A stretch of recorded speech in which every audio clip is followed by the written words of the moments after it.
In a surprising turn of events, John Kerry has announced that he, in conjunction with other U.S. diplomats and diplomats from 5 other allied nations, have reached a deal with Iran to limit their nuclear arms program and their nuclear power program as well. Now, it's a preliminary deal. We don't know too many of the details yet because the details are still rolling in, and of course they are subject to further negotiation, but from what we can see so far, it looks pretty good. Now, obviously, very good day for President Obama, making good on what he saw as one of his campaign promises. So why don't we listen to the president? Today, the United States, together with our close allies and partners, took an important first step toward a comprehensive solution that addresses our concerns with the Islamic Republic of Iran's nuclear program.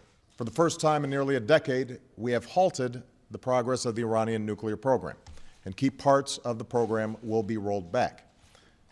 Iran has committed to halting certain levels of enrichment and neutralizing part of its stockpiles. Iran cannot use its next-generation centrifuges, which are used for enriching uranium. Iran cannot install or start up new centrifuges, and its production of centrifuges will be limited. Iran will halt work at its plutonium reactor, and new inspections will provide extensive access to Iran's nuclear facilities and allow the international community to verify whether Iran is keeping its commitments. Now, obviously, all of those very important moves for us to make if we want to stop Iran from developing, or possibly in the future developing, a nuclear weapon. That should please everyone here in the United States.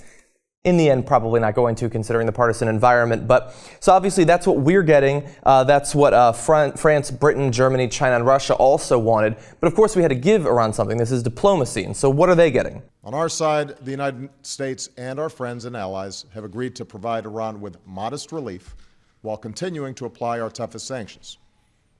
We will refrain from imposing new sanctions, and we will allow the Iranian government access to a portion of the revenue that they have been denied through sanctions. But the broader architecture of sanctions will remain in place, and we will continue to enforce them vigorously. And if Iran does not fully meet its commitments during this 6-month phase, we will turn off the relief and ratchet up the pressure. And the president made clear in his remarks that over the next 6 months, which is what this current deal deals with, if they do not allow us access to their facilities, if they do not make good on their promises, we will bring back the sanctions full force. Now, that should be a very strong tool for us to use in getting what we want from Iran. And the Iranian president making clear a couple of months ago that he was willing to change our relationship in a substantial way. Seems like that might actually be happening.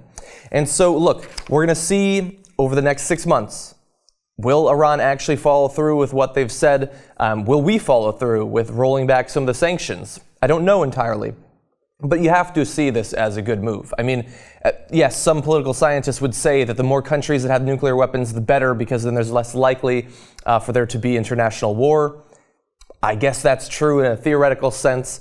In a real sense, though, I would prefer Iran and other countries in that region to not have access to nuclear weapons. I think that that's generally a safer position for us to be in. As I said earlier, obviously a very good day for John Kerry, President Obama, the United States government.